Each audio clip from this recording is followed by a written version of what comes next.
Ювал Ноа Харари. Сапиенс. Адамзаттың қысқаша тарихы.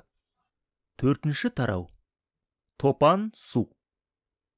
Когнитивті революцияға дейін адамның барлық түрінің мекен ету ортасы Афро-Азия құрлығымен және жүзіп не сал буып жетудің сәті түскен бірнеше жақын аралдармен шектелді.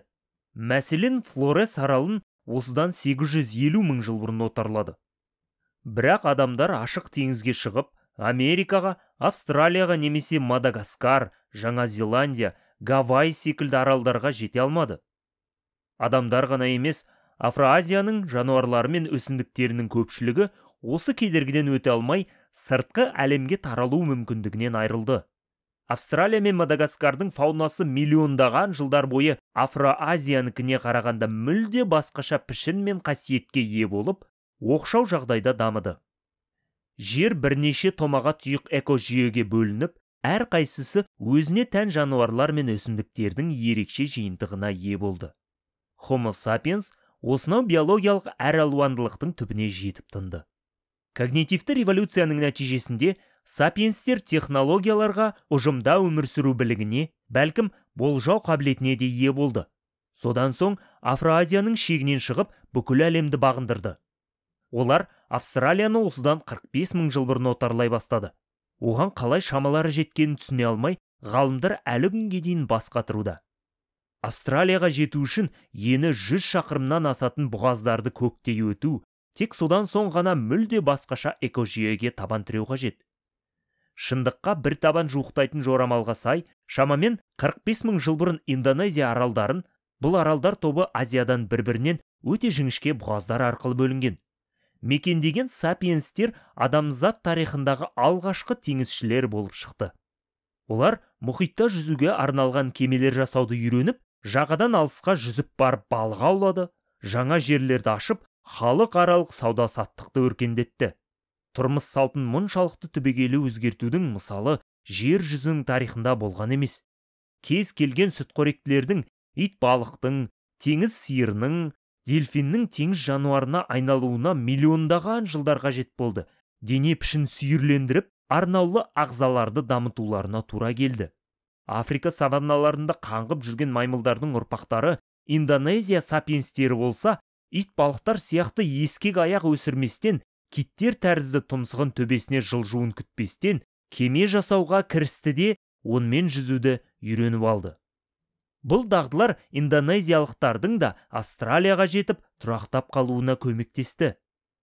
45 мың жыл бұрынғы салды, ескекті немесе тұтас балықшы қонысын қазып алған жақсы болар еді. Бұл оңай шаруа емес, өйткені одан бері әлемдік мұхит деңгейі көтеріліп, бұрынғы Индонезия жағалауы жүздеген метрлік тұңғиық су астында қалды. Әйтсе де осы теорияға дем беретін жанама дәлелдер жетерлік. Әсіресе мынандай. Австралияны қоныстағаннан кейін бірнеше мың жылдықтар бойы сапиенстер құрлықтан солтүстікке қарай оқшаулана орналасқан шағын аралдарды отарлап алды. Олардың бірі, мысалы, Бука мен Манус, қара жерден 200 шақырым қашықтықта ашық мұхит айдынында орналасқан. Күрделі құрылымды кемелерсіз теңізде жүзу дағдыларын меңгермей, адамдардың Манусқа жетуі әсте мүмкін емес. Әлгінде айтқанымыздай, аралдар арасында мәселен Жаңа Ирландия мен Жаңа Британия аралдарында теңіз сауда қатынасы дамығаны жөнінде дәлелдемелер сақталып қалған. Адамзат тарихындағы аса ірі оқиғалардың бірі, сонау Австралияға жол тартқан алғашқы экспедиция мән маңызы жөнінен Колумбтың Америка ашқанынан және Аполлон 11 ғарыш кемесінің айға ұшқанынан кем емес. Адам баласы афро-азиялық экологиялық жүйеден тұңғыш рет бөлініп шықты. Тұңғыш рет құрлықтың ірі жануары Азиядан Австралияға жетті. Одан да маңыздысы кәрі құрлықтан ажырау емес, пионерлердің жаңа құрлықта не жасағаны еді. Алғашқы аңшы мен терімші Австралия жағалауына аяқ басқан сәттен бастап, адам баласы азық пирамидасының ұшар басына берік жайғасып алып, жер бетіндегі ең қауіпті жануарға айналды. Адамдар қоршаған ортаға бейімделуге аса қабілеттілігін бұрындары да байқатқан. Алайда сол ортаға елеулі ықпал етпеген еді. Олар жаңа жерлерге қоныс аударуды үйреніп, тез бейімделді. Солай бола тұра, экожүйенің ештеңесін өзгерткен жоқ. Австралияға алғаш қоныс аударушылар Дәлірегі, жаулап алушылар бейімделумен шектеліп қалмады. Олар жергілікті экожүйені танымастай өзгертіп жіберді. Құмдауыт Австралия жағалауына аяқ басқан алғашқы адамның табан ізін сол бойда толқын шайып кетті. Құрлық түкпіріне жылжи отырып, келушілер әр шақырым сайын толқынды суда, толассыз ғасырларда өшіре алмайтын басқа таңба қалдыра берді. Жолшыбай оларға көптеген беймағлұм жануарлар, мысалы бойы 2 метр, салмағы 200 килограммдай кенгуру мен осы жаңа жердегі ірі жыртқыш тұрқы қазіргі жолбарыстан қалыспайтын қалталы арыстан ұшырасты.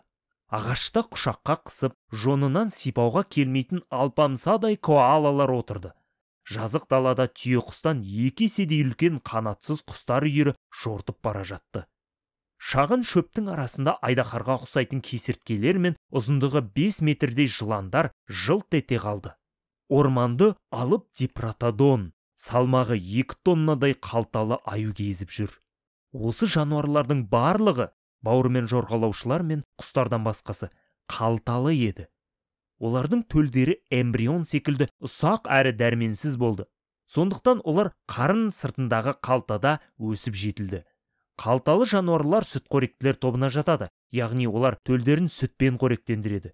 Мұндай тіршілік иелері Африка мен Азияда болған жоқ, ал Австралияда олар өте көп еді. Мыңжылдықтар өтті де, әлгі кереметтердің барлығы жойылып кетті. Салмақтары жарты тоннадан асатын австралиялық жануарлардың 24 түрінен тек біреуі ғана аман қалды. Ұсақтарының да біраз қырылды. Бүкіл Австралия бойынша бұрынғы азықтық тізбек үзіліп, жаңасы қалыптасты. Австралияның жүйелі дамып келе жатқан экожүйесі миллион жылдан соң шапшаң әрі қорқынышты түрде құбылды. Бұған Homo sapiens кінәлі ме? Кінәлі. Кейбір зерттеушілер жауапкершілікті ата-бабаларымыздан алып тастап, кінәні климаттың кенеттен құбылуына, мұндай жағдайларда кінәні үйреншікті кінәліге жүктегісі келді. Бірақ сапиенстің қатысы болмағанына сену қиын. 3 дәйек олардың дәлелін жоққа шығарып, дәл біздің түрдің Австралия мегафаунасын бүлдіргенін әшкерелейді. Біріншіден, 45 мың жыл бұрын Австралияның климаты ауысқанның өзінде де ол түбегейлі өзгеріп кеткен жоқ қой. Ауа райының қолайсыздығынан ірі де күшті жануарлар жаппай қырылып қалуы неғайбілдеу. Қазір бәрі климаттың өзгерісіне жабады, ал шындығын айтсақ, жер климаты ешқашан тұрақты болған емес. Температура деңгейі мен ауа райы үздіксіз құбылып отырды. Ғаламшар тарихындағы кез келген оқиға қандай да бір климат өзгерісіне сәйкес келеді. Біздің ғаламшар талай рет жылыну мен суыну циклдерін өткерді. Соңғы миллион жыл ағымында орташа есеппен әр 100 мың жыл сайын кезекті мұз дәуірі келіп отырды. Соңғы мұз дәуірі 75 мың жыл бұрын басталып, 15 мың жыл бұрын аяқталды. Ол онша қатал болған жоқ, бірақ оның аса суық екі кезеңі шамамен 70 мың және 20 мың жыл бұрын өтті. Алып дипротодондар Австралияда 1,5 миллион жылдай бұрын пайда болып, кемінде 10 мұз дәуірін аман есен өткерді. Олар үшін қатерлі мұз дәуірінің ең суық кезеңінде шамамен 70 мың жыл бұрын да олар жаппай қырылмады. Ендеше неліктен осынау алыптар 45 мың жыл бұрын жойылып кетті? Әлбетте, сол кезде тек дипротодондар жойылса, мұны сәтсіз сәйкестікке балар едік. Алайда, сонымен бірге Австралия экожүйесі 90%-дан аса ірі жануарларын жоғалтты. Иә, бұл жанама дәлелдер. Әйтсе де, сәйкестікке Австралияның барлық аңы құрлыққа адам келген кезде ғана суықтан өлі қалғанына сену қиын. Екіншіден, жаппай қырылу дерегі шын мәнінде климат ауысуынан болса, теңіз жануарлары құрлықтағы тіршілік иелерінен кем зардап шекпеседі. Алайда 45 мың жыл бұрын мұхит фаунасына ешқандай қатер төнбеді. Австралияның құрлық жануарлары ғана қырылып, жағалау суындағы тіршілік иелерінің аман қалу себебін тек адами фактормен түсіндіруге болады. Адам баласы теңізде жүзудің әлде қандай дағдыларын меңгергенімен, сол кезде құрлықта ғана қауқарлы еді. Үшіншіден, Австралиядағыға ұқсас түрлер тарихта бұған дейін де адамдар сыртқы әлемнің кезекті бөлігін жаулап алған кезде де жаппай қырылды. Осыдан кейінгі кезеңдегі адамның кінәсі еш шүбәсіз дәлелденді.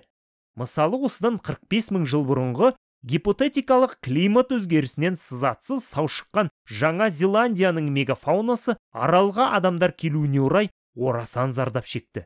Маорилер Жаңа Зеландияны алғаш отарлаушы сапиенстер аралдарға шамамен 800 жыл бұрын келді. 2 ғасыр ішінде ірі жануарлардың көп бөлігі, сонымен қатар құстардың 60% жер бетінен жойылып кетті. Солтүстік мұзды мұхиттың Врангель аралындағы Сібір жағалауынан 200 шақырым мамонттар да соның аяғын құшты. Мамонттар миллиондаған жыл солтүстік шартышардың кең байтақ тосын түгел жайлады. Осынау аумаққа әуелі Еуразияға, содан соң солтүстік Америкаға Homo sapiens тарала бастауына байланысты олардың мекендеу ареалы да тарыла түсті. Осыдан 10 мың жыл бұрын мамонтты алыстағы Арктика аралдарынан тысқары жерлерден көру мүмкін болмай қалды. Негізгі популяциясы тек Врангель аралдарында сақталды. Онда жүндес пілдер тағы бірнеше мың жыл мамыражай тіршілік кешті. Тек 4 мың жыл бұрын аралда адамдар пайда болған кезде жоғалып кетті. Австралияның ірі жануарларының қырылуы елден ерек жағдай болса, адамдарды қорғаштап сөз айта алар едік. Алайда жер шарының бүкіл тарихы Homo sapiensті экологиялық қауымдастықты қынадай қырушы ретінде әшкерелеп отыр. Австралия апатына біздің ажал құштырғыш түрдің еш қатысы жоқ дегенге енді сене аламыз ба? Австралияны қоныстанушыларда тас ғасырының технологиясы болды. Олар экологиялық апат туындатудың амалын қалай тапты? Мұның бір-бірінің жымын білдірмей толықтыратын 3 түсіндірмесі бар. Ең алдымен, осы апаттың құрбандығына айналған ірі жануарлар баяу көбейеді. Буаздығы бірнеше айға созылып, аз төл туады, ұзақ уақыт күйлемейді. Соған сәйкес адамдар бірнеше айда бір дипротодон өлтіргеннің өзінде популяцияның өлім жітімі туу көрсеткішінен асып кетуі жетіп жатыр. Осылайша бірнеше мың жылдықтан кейін соңғы дипротодон жападан жалғыз тұяқ серіпті де, сонымен түрі құрып бітті. Зады өзінің таудай тұрқына қарамастан, дипротодондар және Австралияның басқа да алыптары оңай олжаға айналса керек. Өйткені екі аяқты аңшылар оларға күтпеген жерден бас салған. Азия мен Африкада адамдардың әр алуан түрлері өмір сүріп, 2 миллион жыл бойы біртіндеп эволюцияланды. Олар дағдыларын біртіндеп жетілдіріп, шамамен 200 мың жыл бұрын ғана ірі жануарларға шабуылдауға батылдар жетті. Homo sapiens Азия мен Африканың басты жыртқыштарына айналған уақытқа дейін ірі аңдар да екі аяқтылардан аулақ жүру керектігін біліп қалды. Ал Австралияның алыптары мұны үйреніп үлгере алмады. Қашып құтылу керегін олар түсінбеді.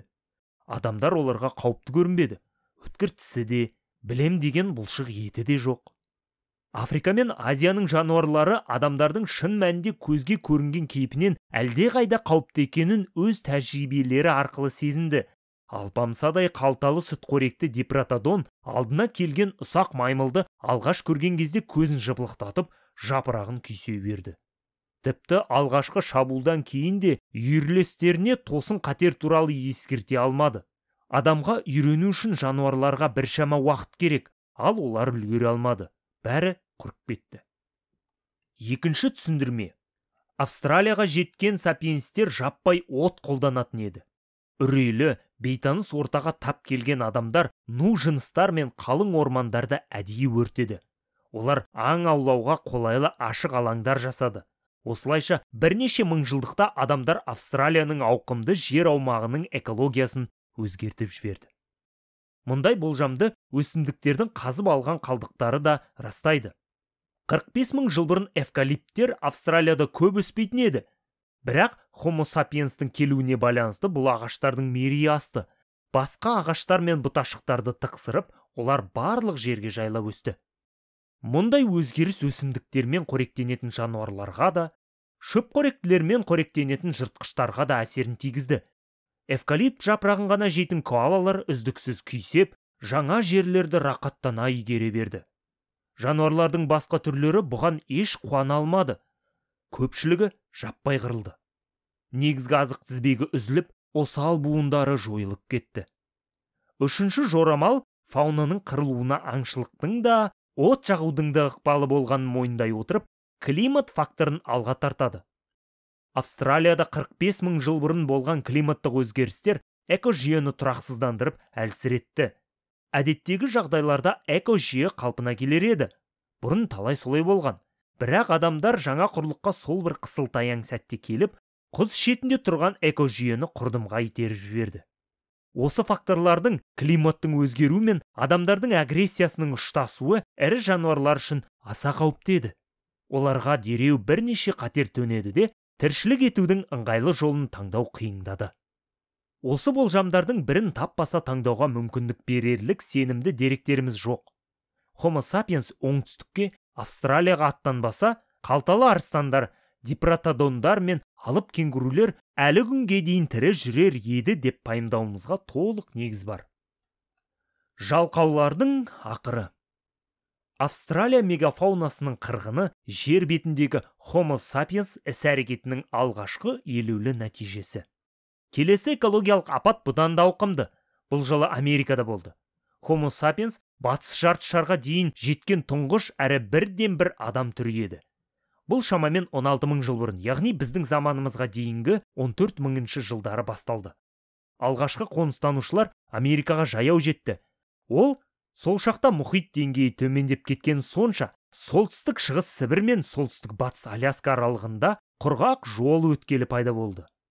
Дегенмен бұл қиын, тіпті Австралияға теңіз жорығынан да машақаты мол жол еді. Батыс жарты шарға жету үшін сапиенстердің әуелі солтүстік Сібірдің күрделі жағдайына, поляр түніне, 50 градустық аязда өмір сүру дағдысына бой үйретуіне тура келді.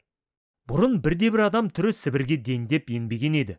Тіпті суыққа төзімді неандерталдықтардың өздері оңтүстікке таман жылылау өңірлерді жайлады. Бірақ денесі мәңгілік қар мен мұз патшалығынан гөрі апатты Африкада саванналардың жағдайына бейімделген Homo sapiens алғырлығының арқасында Сібірде де тығырықтан жол таба білді. Оңтүстікке ойысуға байланысты көшпенді сапиенстердің үлкен тобы қысқы аяқ киім жасауды үйренді, теріні пайдаланып, күдері мен былғарыны қабаттай дене жылуын сақтайтын киімдерді тікті. Мамонттар мен Сібірдің басқа да ірі жануарларын жайрататын жаңа қарулар мен күрделі аңшылық тәсілдерін ойлап тапты. Киім үлгілері мен аңшылық тәсілдерін жетілдіру арқылы сапиенстер солтүстіктің қиырына, мұзды аймақтарға бойлай енуден тайсалмады. Олардың киімдері мен аңшылық стратегиясы, тіршілік ету дағдылары бұрыннан да кемелдене берді. Ал мұндай күш жұмсаудың керегі не еді? Шынымен адамдар Сібірді өз еріктерімен мекендеді ме? Кей тайпалар соғыстан, демографиялық мәселелерден немесе табиғи апаттардан қашып келген шығар. Әйтсе де, бұл аймақтың өзіне тән артықшылықтары бар. Ең алдымен азығында ақуыз мол еді. Арктикада еті дәмді ірі жануарлар, әсіресе солтүстік бұғылары мен мамонттар тіршілік ететін. Әр мамонт аңшы үшін аяғымен жүрген дүйім ет дүкені іспеттеді. Мәңгілік мұздақ жағдайында ет ұзақ сақталды. Адамдар дәмді майға, жылы терімен бағалы мамонт сүйегіне қарық болды. Сүңгірден табылған олжа мамонт аулаушылардың күнелтіп қана қоймай, тұрмыстары гүлденіп, көркейгенін көрсетті. Мамонттарды, мастодонттарды, жүндес мүйізтұмсықтар мен бұғыларды аулаушылар біртіндеп бүкіл Сібірді жайлай бастады. Шамамен біздің заманымызға дейінгі 14 мыңыншы жылдары әлдебір тайпа аң аулап, олжа қуып, Сібірдің солтүстік шығысынан Аляскаға өтіп кетеді. Әрине, тап сол сәтте олар жаңа әлемді ашып жатқандарын білген жоқ. Мамонттар үшін де, адамдар үшін де Аляска Сібірдің жалғасы еді. Бастапқыда Аляскадан оңтүстікке барар жолды мұздықтар бөгеп жатты. Американың негізгі аумағына аздаған батыл адамдар ғана өте алды. Шамамен біздің заманымызға дейінгі 12 мыңыншы жылдары жаһандық жылыну басталды да мұз еріп, жаңа өткел жолдар ашылды. Адамдар жаппай оңтүстікке ұмтылып, арнасынан асқан қарғын судай бүкіл құрлыққа тарала бастады. Бірнеше ұрпақ буыны Арктика жағдайында жабайы аңдар аулап үйренгеніне қарамастан, келушілер қос Американың алуан түрлі климаты мен экожүйесіне тез бейімделді. Сібірліктердің ұрпағы қазіргі Құрама Штаттардың шығысындағы Ну ормандар мен Миссисипи атырауындағы батпақты жерлерді, Мексика шөлейті мен Орталық Американың ылғалды джунглилерін игерді. Біреулері Амазонка жағалауына, Басқалары Андтың таулы қойнауына немесе Аргентинаның пампастарына қоныстанды. Жаңа әлемді бағындыруға бар болғаны бір, әрі кеткенде 2000 жылдық қажет болды. Біздің заманымызға дейінгі 10 000 жылдарына таман олар Американың оңтүстігіндегі қиыр шетке отты жер аралына жетті. Осынау бірден жаулап алу Homo sapiens'тің төпсіз тапқырлығы мен таңғаларлық бейімделу қабілетін дәлелдеп берді. Басқа тіршілік иесінің ешқайсысы бір мекеннен бұрынғыға мүлде ұқсамайтын екінші мекенге шапшаң көшіп, баяғы гендер жинағын пайдалана отырып, осы жерге бауыр басып кеткен емес. Американы қантөгіссіз қоныстанды деуге болмас. Бұл да басқа кез келген тұтқиыл соғыс сияқты қиратушы сипат алды. 14 000 жыл бұрын америкалық фауна қазіргіден әлде қайда алуан түрлі болды. Аляскадан оңтүстікке жылжи отырып, алғашқы отарлаушылар Канада жазығы мен Құрама Штаттардың батысынан мамонттар мен мастодонттарды, үлкендігі аюдай кеміргіштерді, мыңғырған жылқы үйірлері мен түйе келелерін, алып арыстандар мен біз баяғыда ұмытып кеткен басқа да ондаған жануар түрлерін, әсіресе азуы қанжардай айбарлы жолбарыстар мен салмағы 8 тоннаға, бойы 6 метрге жететін таудай жалқауаңдарды көрді. Оңтүстік Американың мақұлықтары, құстары мен бауырмен жорғалаушылары бұдан да таңсық көрінді. Қос Америка жер тарихындағы ең ауқымды эволюциялық тәжірибелер өткен табиғи зертхана болып шықты. Мұнда Азияда да, Африкада да ешқашан естіп білмеген жануарлар мен өсімдіктер мамыражай күй кешіп жатты. Кенеттен соның бәрі құрыды. Сапиенстің келуі мұң екен, 2000 жыл ағымында ерекше түрлерінің көпшілігі із-түзсіз жоғалды. Зерттеушілер Солтүстік Америка ірі сүтқоректілердің 47 түрінің 34-нен, Оңтүстік Америка 60 түрінің 50-нен айырылды деп есептейді. Осы жерлерді 30 миллион жылдай тұтасымен билеп төстеген қылыш түсті жолбарыстар жойылды. Таудай жалқауаңдар мен алып арыстандар, Америка жылқылары мен түйелері, мамонттар мен дәу кеміргіштер жоғалды. Мыңдаған ұсақ сүтқоректілер, бауырмен жорғалаушылар, құстар, тіпті титімдей жәндіктер мен паразиттер де, мамонттар жойылған соң олардың үстіндегі кенелер де кетті, қырылды. Палеонтологтар мен жануарлардың қаңқаларын зерттейтін зооархеологтар ежелгі түйелердің сүйегін немесе тұрқы таудай жалқауаңның ең болмағанда тезегін табу әуресімен ондаған жылдар бойы қос Американың тау мен жазық даласын кезіп жүр. Бірдеңе табудың сәті түсе қалса, әлгі қазынаны ұқыпты қаптап, зертханаға жібереді де, әр сүйек пен әрбір капролитті, тасқа айналған тезекті ғалымдар осылай атайды. Мұқият зерттеп, мезгілін анықтайды. Осы зерттеулердің барлығы бір ғана нәтиже береді. Жалқауаңдардың мейлінше жас тезегі мен түйе сүйектері құрлыққа адамдар тасқыны ағын судай қаптаған кезеңге, яғни біздің заманымызға дейінгі 12 000-9 000 жылдар аралығына тұстас келеді.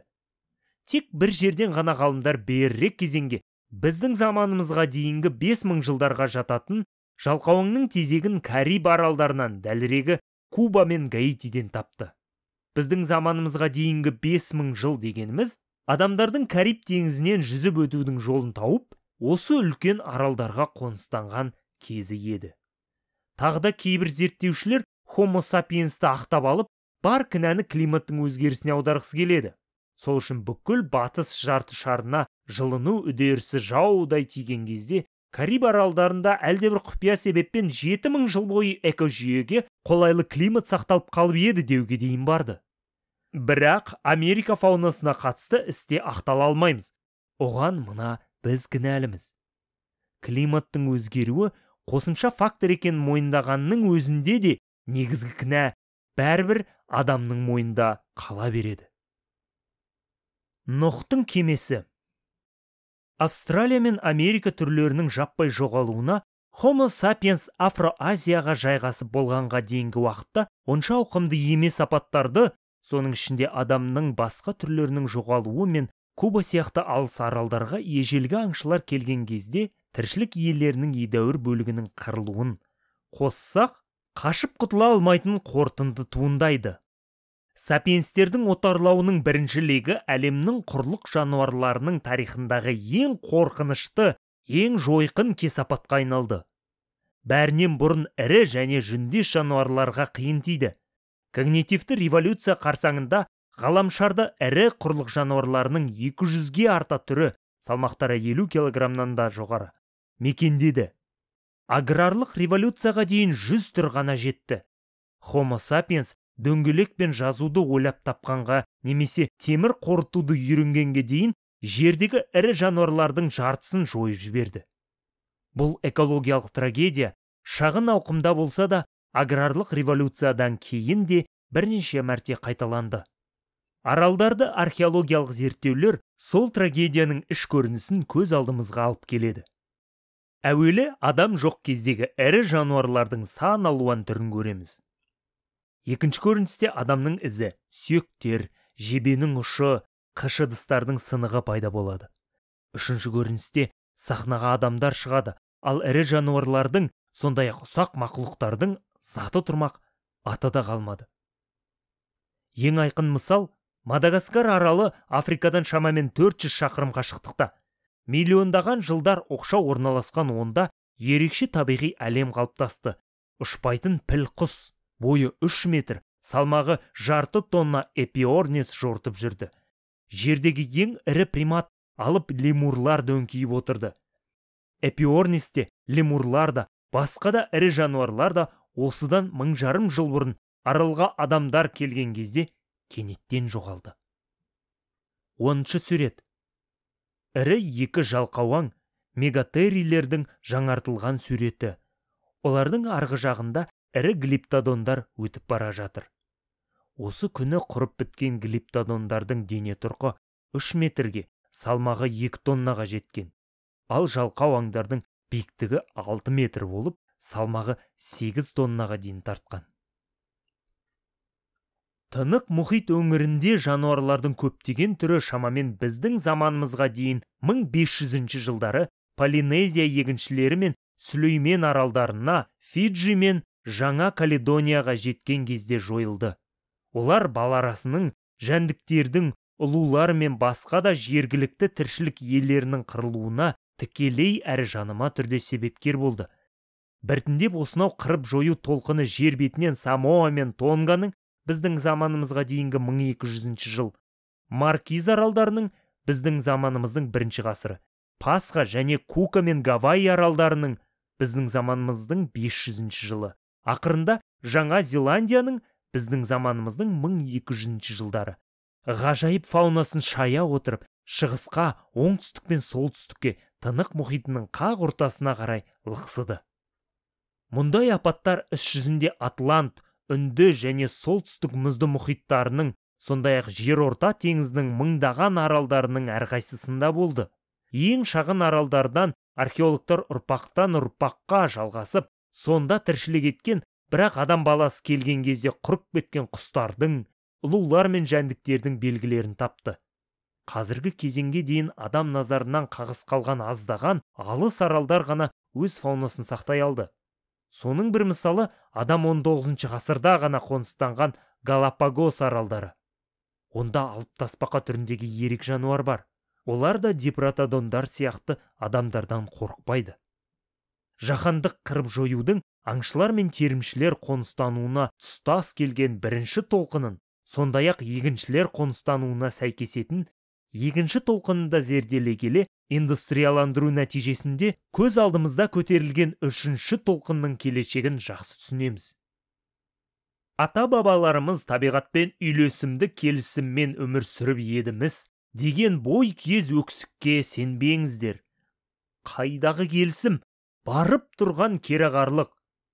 Индустриялық революция басталғанға дейін адам жануарлар мен өсімдіктердің көптеген түрлерінің қырылып жойылуына себепкер болды.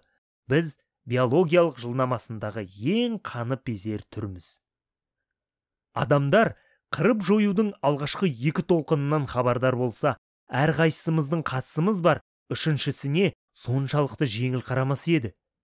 Қаншама тіршілік иелерінің бір жола құрғанын есте ұстай отырып, әлі аман сау жүргендерін құтқаруға тырысар едік. Әсіресе мұның ірі теңіз жануарларына қатысы бар. Құрлықтағы сүтқоректілерге қарағанда теңізді мекендеушілерге когнитивті және аграрлық революциялар көп зиян тигізген жоқ. Қазір мұхиттардың ресурстарын жұтатып, өндіріс қалдықтарымен ластап жатуымызға байланысты, олар да жойылып кету алдында тұр. Осы қарқынмен кете берсек, киттер, акулалар, итбалықтар мен дельфиндер бір кездегі дипротодондар, таудай жалқауаңдар мен мамонттар сияқты моласына беймезгіл аттанады. Осынау антропогенді тасқында ірі жануарлардан адамның өзі мен Нұх кемесінің көнбіс құлдары, үй жануарлары ғана аман қалатын шығар.